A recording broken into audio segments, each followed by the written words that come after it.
Ladies and gentlemen, welcome back to my podcast, Live Your Best Life Every Day. I have the pleasure to have a special guest today, and his name is Sergio. Hi, Sergio. How are you? Hello, Stefan. I'm great. Thank you so much for having me. I'm really happy to be here. Thank you so much for hosting me. The pleasure is all mine. Okay, Sergio, how about you tell us a little bit about yourself before we dive further into this? Yes, of course. Well, it's not a lot that you can guess just from the name, so I'll explain. I am from Mexico, born and raised. I had some experiences in the work field and the education field outside of my country. I was always very eager to go outside, so I feel like my main motivation has been to get to know as many, places and cultures and people as I can. I was very fortunate to study in Germany for one semester of my major. Then after coming back to Mexico, I finished my studies, and then I did 1 year of work in Brazil in the marketing field. My major, by the way, is international trade and logistics. So it was kind of, right. So then after working 1 year in Brazil in the marketing field, I came back home. I stayed there. Then the pandemic hit and I started working for a logistics company back home, which is international. And I had a lot of contact with other people. And I had a lot of contact, which is with the topic that we're going to kind of talk about. I don't want to get ahead, but in terms of the corporate world and in terms of this kind of ladder that we all feel that we have to climb. Yeah. And then I was a bit done, as we all were in the pandemic. I was so tired and frustrated, and I wanted to go out again as soon as I could. And I found an amazing opportunity here in Dubai, working at the Expo 2020. So I was working for 6 months for a company called EP World. And after they finished, I came back home for a month to kind of clear my head, as we all need, to gather some energy. And then I got a job in the same kind of company in logistics that I was working for before, but this time in the Dubai office. So this is kind of like my experience in the workplace. Yeah. And that led us to right now. Yes, here. All right, guys. And without further delay, today's topic is going to be about fulfillment and success.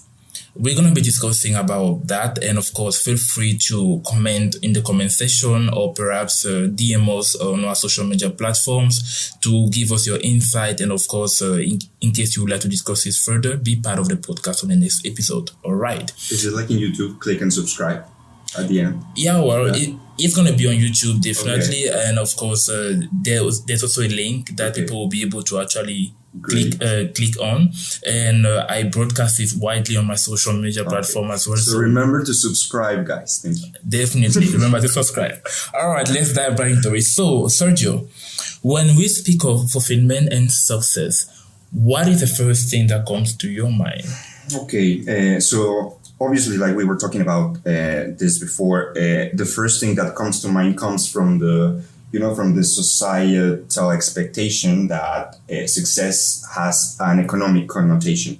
So the first thing, honestly, that comes to mind is what you see in movies, what you see in media, what you see reflected on the person with the briefcase. Oh, yes. and like going into the office and, having like meetings and having this busy life, and then just coming, back home and then starting over. So for some people, I would say that that's success. And that's my first impression. Like, obviously, if you delve more into the topic, you know that it's not the case. And fulfillment, the best thing that comes to mind, honestly, it's just happiness. I think it's an emotion rather than a place. I think fulfillment for me, the first thing that I think is happiness. Like just being, good with yourself in all the ways that a person can be. And we can talk. Well, that's interesting, actually. That's quite a good way to put that, you know? And let's move forward to the next question, actually. Yeah. So, many people have the tendency of not being able to distinguish success from fulfillment.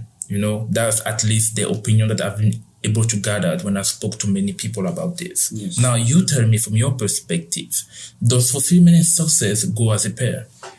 Yes, I actually do think that that's the most healthy way of looking at it, because if we separate them, then we are kind of compromising one for the other, right? So we are saying that I have to be successful, but then I won't be fulfilled So I'm going to invest everything that I have into whatever is that I think success is, whether it's money, whether it's like a better job, whether it's like this. But then I am at the expense of my happiness or my fulfillment per se. As humans, we have many dimensions. Like we're not just one-dimensional. We're people that have different interests. We're people that have different, abilities, different interests. So I think that the most healthy way is when we pair them up together. Why?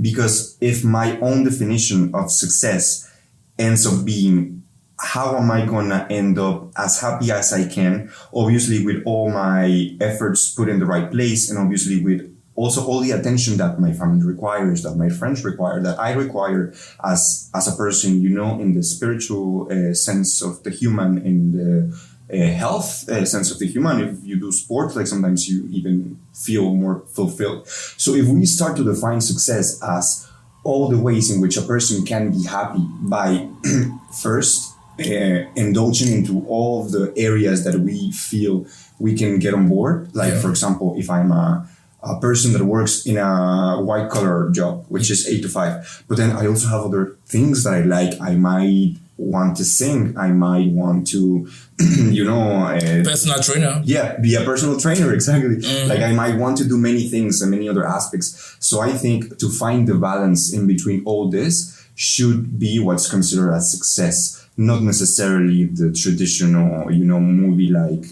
and romanticizing of the extra working and the just work, this kind of culture.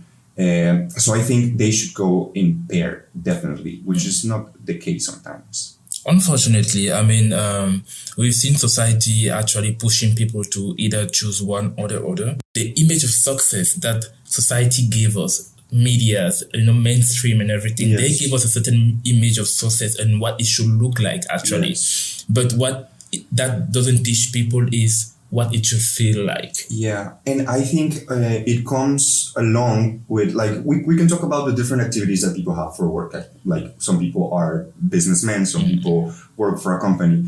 But in general, I feel that something that was probably the paradigm before, like the structure before, is that you have an employer and you go do your work and you have to do the work and that's it. And like the employer doesn't care like what happens to you at home, like what are your fears, what are your concerns, what you actually want to do. And then I feel like it's very positive for some companies that are international, some companies that have more exposure to younger people.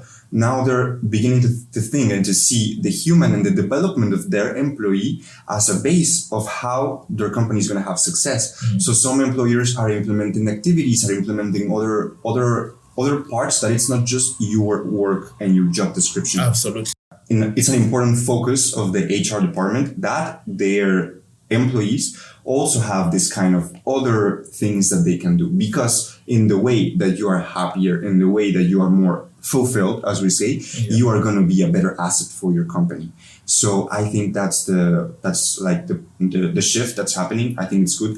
Unfortunately, it does not reach many other places.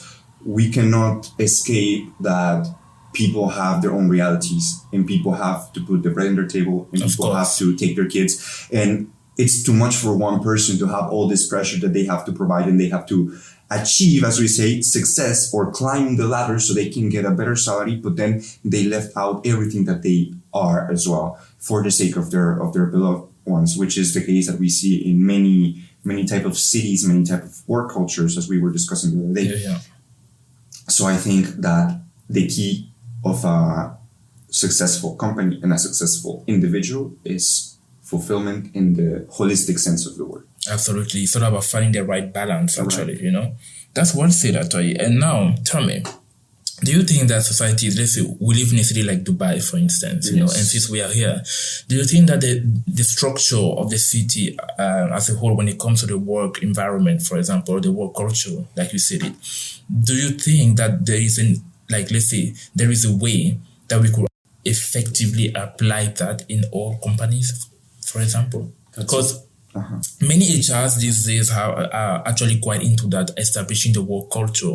Ever since COVID and everything, many people are all about mental health, and this rise of the mental health movement actually is pushing even HR departments to come up with things. For instance, like there are companies whereby they are like every 2 to 3 months, there are activities where employees can actually participate. Some companies even organize like contests, for example, internal contests within employees, like talent show, whatever or something. But not many companies can do that, and like you said, there are realities. When you go in construction, for example, I mean, the construction guys can't really, I don't see that happening in their field. Yes, but you're like, okay, guys, let's stop building this. We can wait. Let's go play cards. Yeah, it's fun. Unfortunately, and that's where reality hits hard. And I think that many people actually not only have lost the sense of actually feeling or being fulfilled at what they are within what they are doing. Let me say within what they are doing, because at the end of the day, you could be doing something, you could have a job, but it doesn't necessarily mean that you are actually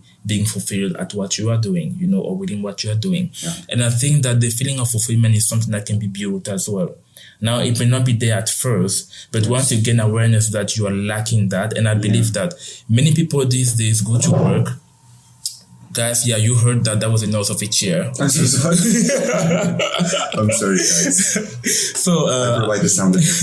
Exactly. So, many people tend to go to work, and for some reasons, they just feel like something is missing. And they will change company, they will change countries, and so on. And the same thing keeps happening. And where we want to draw their attention now is to the fulfillment part of it.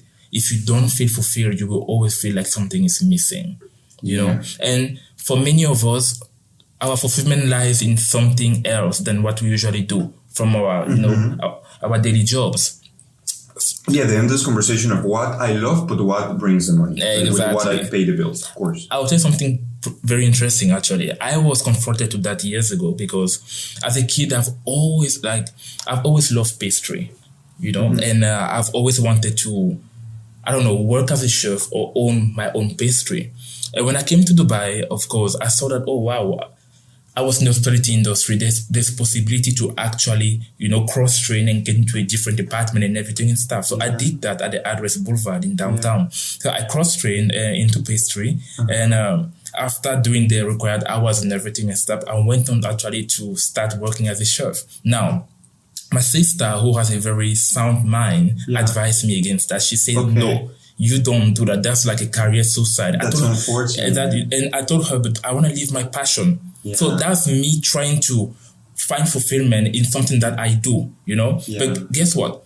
When she told me that, I didn't listen. I said, no, I want to follow my passion. Little did I know that by following that, I wouldn't have the same income that I would get outside of it.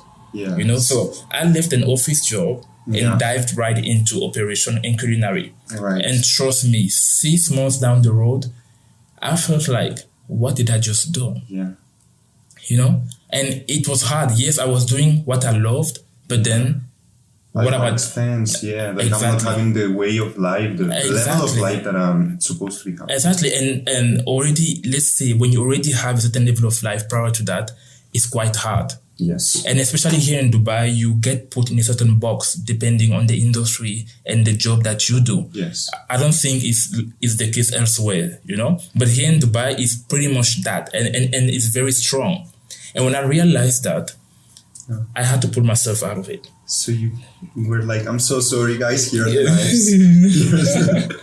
But guess Please what? take out the buns before they burn. I'm going to leave now. We can actually say, like, it was it was pretty much like that, but it wasn't me saying that. I remember there was this guy from the Netherlands, actually the executive chef, and he told me, listen, you do not belong in the kitchen. And when he said that, it kind of did hurt my feelings. That's heartbreaking. Yeah, it did. But he told me, I'm not saying that in the wrong way.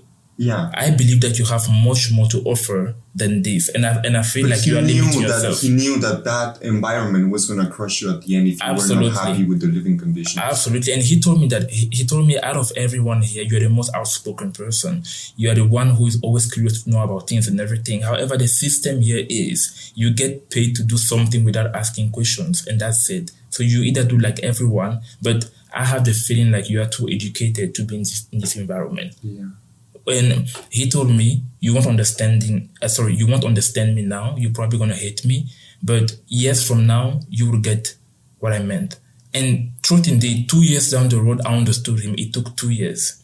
And believe me, it was not easy to get back to the earning side. And once I did, I now have to find the balance. How do I find fulfillment in what I do? I know. Today, I'm a digital marketer. Yes. And I can tell you, I am fulfilled in my line of work. It is something that I love. I love creating. Now, when we talk about soft skills and transferable skills, what does a chef and a digital marketer have in common? Creativity. Yes. You know? Yes, obviously. There's always skills that you can extrapolate and use into a different, exactly. And sometimes, in order for you to find fulfillment in something that you are not really passionate about, you need to be able to find something that you can transfer from what passionates you to what you have to do. Yes. And usually it's a skill. That transferable skill, once you do that, actually, you are able to feel the same way. Right. Believe me, being a digital marketer, I love the creating aspect of it. I love the fact that, listen, you have like a blank sheet of paper or whatever or something, okay, or a canvas or whatever. It's blank and you have to create. It's the same thing as pastry. Let's say when you have to come up with a recipe, for example, you have to create. Yes. And that creativeness, that's what is the essence of my fulfillment for me. Now, I think many people lack that or do not know how to get there, you know? But at the end of the day, it's all about finding that middle ground. Like, how it's about the early stages of education. So you touched many things, actually. I will go one by one because I was making my notes. So this first one. I think I was the one supposed to take notes, not you. Okay, but what you mentioned about vocation, basically, like what you were describing is vocation, finding what you love at an early stage and then finding the crude reality that one thing might not support you as well as the other one. That's exactly what I went through as well. When I was, when you're like 17, 16, when you're about to enter college, like in high school, we would get like this kind of majors or like this kind of specific subjects that would go to a different, path. You could go to the social sciences or you could go to the, medicine people and the artists, so you kind of have this path. So you can try before you actually go into college. I think that's very good. But at the same time, I think that our young people need to be more encouraged to pursue careers that they love, because in terms of the things that they love is the best they're going to perform. However, the reality is that they're not going to get paid well, right? Absolutely. So that's the first thing that I would like to talk about is vocation. So I don't divert. I think that we need to do a better job in our schools to try to find what people like, what people are motivated with, and to kind of change the way in which the grades are from 0 to a 10 or whatever in a very objective way, rather than sometimes we have subjective skills that are not well developed. And also we have to stop with this narrative, like first, that you're not going to make money if you're an artist. It is true. It can be true, yes, of course. But it's good if you pursue it at least on the side, or at least you try to develop these skills so you actually know, okay, and then you have your own taste of reality. It's very good when we are, delusional, like with ourselves, because we need to have confidence, right? But then at some point you need to know what you can do, what are your possibilities, and you have somebody to tell you, okay, so actually this is good, this might not be good. So I think this first part of the fulfillment. And then what you mentioned, I am going to be a baker, a pastry maker, a pastry chef, but I'm sure that in this industry I won't get paid enough. Why? So we have to go deeper into that route. There's something called the I only know this in Spanish, the professionalization of the when it's not a career or a major or like a science, but it's a skill. So then you professionalize. If I am a baker, then I'm going to be professionally one. If I am a shoemaker, I'm going to be a very good one, and I'm going to have an education for it. If I am a construction worker, I'm also going to have this kind of professionalization of my skill, my office. Like, I don't know how to say. God damn it. It's okay, they will get it. Yeah, please get it. If anybody speaks Spanish, profesionalización de los oficios is what I want to say. Ajá, sabe cómo hablo español un poquito. Sí, no sabía. Sí. Bueno, let's continue in Spanish. Yes, actually. please. Okay. Okay, so and this rings bells. In Germany, for example, that's why there's not so much disparity in between the income that a CEO or somebody makes in between somebody that does a more common job. There's studies that say which workers are actually essential, and we're not paying these workers what they deserve. If a garbage collector stops collecting garbage for a week in a country, you would go into a national emergency. If the bankers stop working and stop collecting your money, people find a way to manage their money. You know, there's people that are not essential and we're not paying them equally. Why? Because we're not valuing them. The people that deliver our food now in the pandemic, the nurses, the people that are like at the first stages for help, you know? So in the sense, when we start to value these people and we start to actually making them competent and more competent, it's not that, because I could not go into college because of whatever reason that I'm going to end up being a pastry chef. It's not the case. You actually should be very good and very skilled and have an education for this, because everything takes learning and everything requires skill and everything requires time invested so you become better. So in countries like Germany, this happens, like people are actually better prepared to do this kind of jobs, to be an electric, the person that fixes, this. Yes. They have to know, and they're paid better. My dad actually did his dissertation in this kind of topic, and I always remember he would always say, in these countries, like there's not such disparity, and people do what they love because they know that there's not going to be so much disparity between a boring job that we can call. I'm sorry if there's any accountants or any lawyers. We need the boring people, or the people that move on the society, of course. But for some, like these are jobs. And disclaimer, we love you though. We do love you. No, we do. I love them. But what I mean is, we should not just go to these jobs without actually wanting to, because there's people that love to be lawyers. There's people that love to be accountants, right? But you have to love it, right? So let's not just have people that just have to do it. That's the first thing. Yeah, but the thing is, that's a little bit where society comes in. Society has kind of like structured people, or programmed people to believe or think that if I'm an accountant, I'm doing something. I was told that. I was like, okay, so what should I go? I am kind of good at math, and I think I can, I like languages. I remember I loved languages. I was like, I would want to study philosophy, or I would want to study literature. But then they were like, no, maybe go to something like more, tangible for you in the future. That's the word they use for that. That can provide for you, right? And that's how I chose my major. I'm not saying that I don't love it. I'm not saying that I regret it completely, because it has taught me a lot of skills that I'm grateful for. However, I wish somebody before had been like, okay, there's this other array of possibilities that you have access to, and that you don't have to be scared whether you're gonna make it at the end of the month or not. So that's one of the topics. Was that just one point? That was just one point. Oh my God. You spoke also first. Oh my God, guys, we're going to be here for a while. Just grab some tea or coffee or something, and get comfortable, because yes, he has like, if I'm looking at his list, it's 6 pages filled with comments and attacks to Stefan. Oh la la! I need to get some more tea as well, guys. Get comfortable. It's about to get like. Yeah, it's because these topics are so not well taken care of by our society and by the people. And then you also ask something about how in Dubai, because I'm new to Dubai, disclaimer as well, like I just got here, guys. But I can sense the work culture is quite different from other places. It is. The amount of hours that a person works does not equal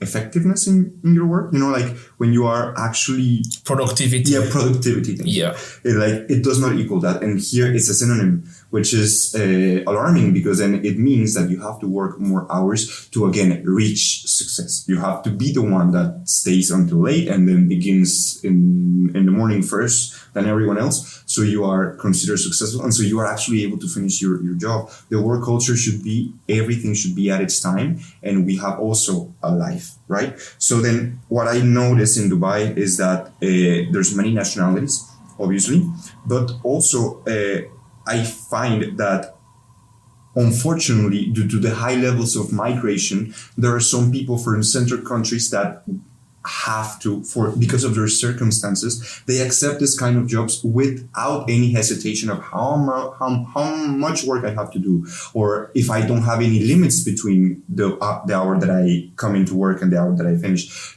so then it makes that the culture in general of work becomes more heavy and becomes more unbearable for the newcomer. And I can tell because I'm working in the logistics field and I see all these people, they're so hardworking, but they work too long, in my opinion. Oh, well, let me stop you right there because you are spilling some tea that deserves an episode of itself. Okay, guys, what he's just talking about, you know about that. If you live in Dubai, you are aware of what he's getting into. And what we're going to do is we're going to put that into a different episode altogether because that needs to be addressed. Okay. That needs to be touched. Okay? The culture of Dubai, like the Dubai work culture. That would be the episode title. So just write it down there, the Dubai work culture. Yes. How do we do this? Season 3 of I mean, it will be in the next episode. This is episode 1 where you are seeing Sergio featuring and sharing his insight. And I'm going to be more upset later. So stay tuned. Okay. Wait. So back to it. Okay. Regardless of the work culture, as we're talking about, in the sense of fulfillment, in the sense of success, I feel like the people that are on the bottom, on the entry levels of the work, sometimes don't have that easiness to go about and be like, okay, now I really want to be fulfilled, so I want to find these activities. Because why? It's just a basic principle that when someone fulfills their basic needs, they're able to think more. They're able to come up with solutions to improve a process, to improve your work, to make everything more effective. As you mentioned, to work smarter, not harder. Absolutely. So then if I don't have the space, I don't have a second of my day of work to come up with these solutions, I just continue like a robot. So then whose responsibility it is to make the worker fulfilled? The people at the top, the people that have the power, the people that are in these positions of power, they have to know that your worker has to be happier working for you than somewhere else. And what is the factor that's going to make your worker stay with you, regardless of how much money they offer? If your worker is happy here with you, then you have nothing to worry. And how do you make them happy? You listen to them. What are your afflictions? What are your pains? What worries you actually at night? Like, what is the thing that keeps you up, better said, So if people have this interest, if the people at the top start to have this kind of leadership, this kind of management, that's not just do, that's a leader rather than a manager, that's when we become to make people more fulfilled. Definitely. I think that could be a way to go about that, but you know what? I always like to give people at least 2 options. That's one option, but what if the manager or the leader is not able to do that actually? I don't believe that should stop us from achieving ourselves, or from being fulfilled. And my other advice, aside from that, so advice number 1, like Sergio says, is being in a place or a corporation or a structure whereby you have a leader who actually cares about the people of the company. That's one option. But the second option would be if you do not have a leader that has a time, for example, or perhaps the culture of doing that, what you can do is, outside of your working hours, when we talk about weekends, whether you have 1 day off or 2 days off per week, weekends are not for resting or for escaping your life, okay? Days off and weekends are for you to build the life that you want for yourself. Mm-hmm. Your week is to build the life that you have to build. The weekend and your day off, you build the life that you want for yourself. Because at the end of the day, we will never have everything the way we want it in life, unfortunately. Yeah. You may have a great boss, but at the end of the day, the work perhaps is too tiring, regardless of because some industries, it doesn't matter, even if you have a very good work culture, the work is just exhausting. And after that, you don't feel like you can do anything. But the thing is, you must find it within yourself, okay, to join both. Because if you manage to feel fulfilled in your line of work, definitely for me, that's already success. I know that the mainstream, social media and everything have portrayed success for you having tons of money and everything, blah, blah. But for me, success at the end of the day is, if you are fulfilled, that's the greatest form of success. Because fulfillment gives you a certain peace of mind. there is that inner joie de vivre that you have, and of course, when you have the job that goes with it and everything, that's it. I mean, success is not a means to an end. No, success is continuous. Yes. I don't like to believe, or I don't like when people are trying to say, oh, he's now successful. No, it's a work in progress. It's a process, and it doesn't stop. Like, just look at the Kardashians, for example. They are fucking billionaires, but guess what? They still go to work. Yes. They still put out new products, lines, creating like that meme of Kim Kardashian, like, get your ass to work. Did you watch that? I didn't watch that actually. Tell us about that. I need to check that out. Tell me. No, it's just a meme where she's like, they're like talking, I don't know, they're doing like a commercial or something, and they're like, I just wanted to be Kim. It's like, get your ass to work, No? Yeah. No, I didn't actually get your ass. I get it now. Yeah. I get it now.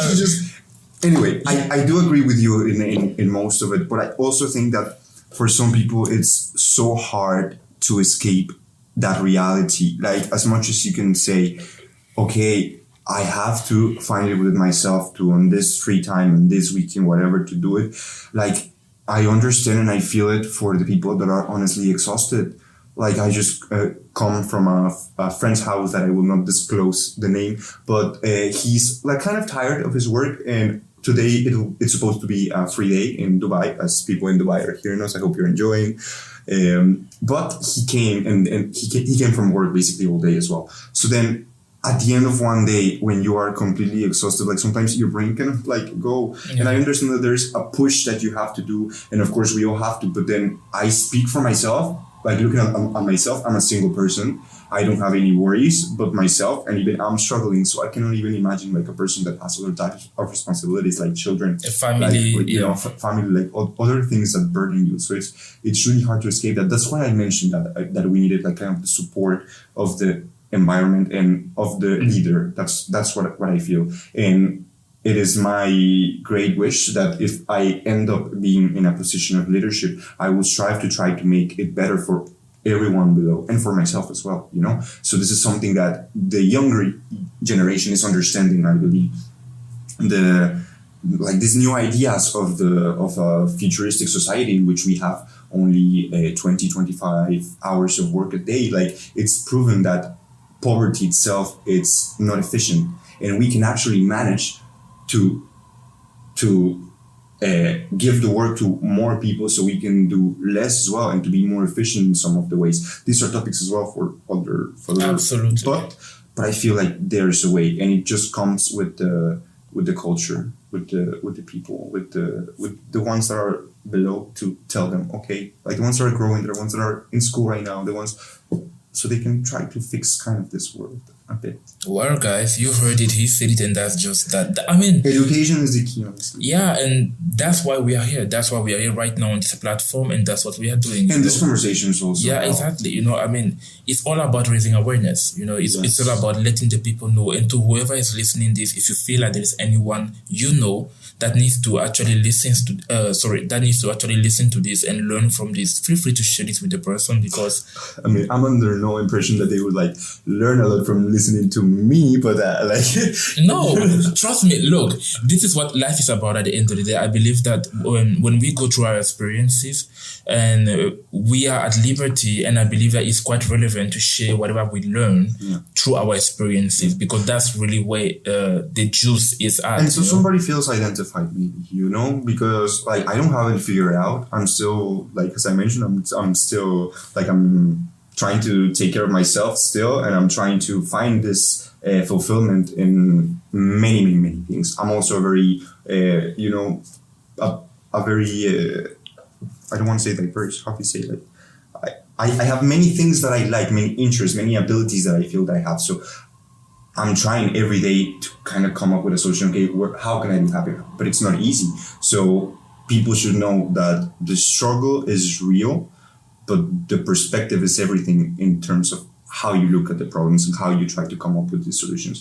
And if you just, by listening to this rambling, you feel identified, like that's also, helpful. Yeah, but it's helpful. And of course, more than ever, if you feel empowered, then that's the goal. I said earlier that I was fulfilled in my line of work. That doesn't mean that from a life perspective, I'm fulfilled or whatever or something, because I believe that, like you said right now, we all chase so many things in life, not just one. So, finding fulfillment is a strive. It's a daily strive. Yeah. And just like anything else in life, you have to go out. You have to go at it every day. And while you go at it, that's when that you find the comfort in it, because you are on the road. And again, it's it's a work of a lifetime. It's not something that you can just reach and then stop. No, it's a work of a lifetime. Yes, and you say like looking at somebody and just saying, "Oh, they're successful." Yeah, you're right. Like success is probably a path that doesn't stop. Like you can objectively look at someone in a certain industry, in a certain position, and be like, "Okay, that person for me is successful." But the only person that's truly gonna define what success is you, and that's only for you. You cannot define what success is for somebody else. Absolutely. So yeah, we just. All right, guys. You know what? We're gonna call it.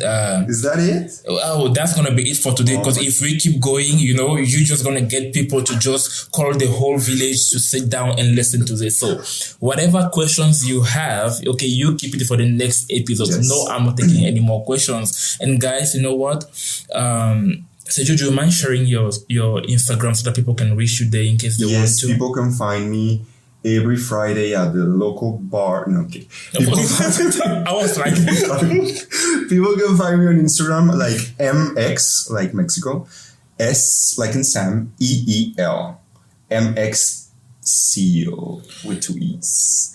I'm guessing you're going to write this because it's like complicated. I mean, even I didn't get that. So guys, you know what? It will be written in the caption. Don't worry about that. We will mention him there.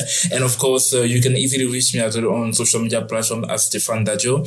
And that also will be actually in the caption. Of course, definitely it will be their profile where you actually get to watch this little clip, or else where you get to listen this podcast. Yeah. And keep getting out there, guys. You know what? Keep showing up, keep showing off. And of course, if you have some thought to share about what you think about this particular topic of fulfillment and success, of course, feel free to reach out to us and let's talk about it. Let's exchange ideas. Remember, this is a platform whereby we all talk about different type of topics. It's not a platform to establish things as a general truth or whatever, or to force something on anyone. We are just sharing insight. We are having a discussion, and of course, we are just sharing knowledge and hopefully empowering each other. That's what it is about, and that's why we are here. We're just random guys speaking. Exactly. So you know what? Thank you very much, Sergio. This was amazing. Thank you for having me. It was a great session, and of course, guys, you know what? Talk to you soon. Cheers.